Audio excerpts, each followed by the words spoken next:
I knew that there were sperm whales in Dominica. I don't remember how I found out they were there, but I know that people have been photographing them for decades, you know, maybe 15 or 20 years or even longer. And so it was no secret that there were sperm whales there. It was actually on WetPixel where I first saw images that made me really want to go to Dominica. We ended up applying for a permit to go document these sperm whales in Dominica, and within a matter of months, we're there. Andrew Armour lives on Dominica and runs a whale tourism operation. He's got a love for these whales that goes far beyond just showing tourists or giving tourists a 2-hour encounter.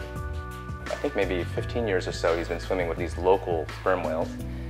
He knows them all by name, and in particular, he knows Scar really well, which is the name that they've given this 10-year-old male sperm whale that they keep having encounters with.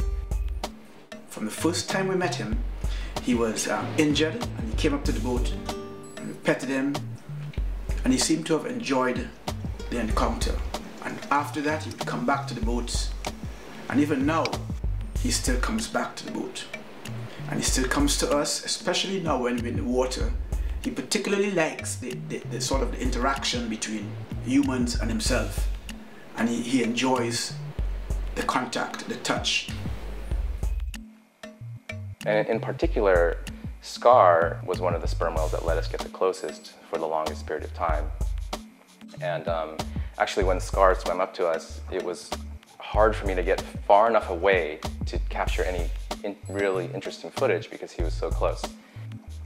I think it's well known that sperm whales interact socially, and we saw a lot of it, and I think we were very lucky because I don't think anyone really knows when they decide to come together to socialize.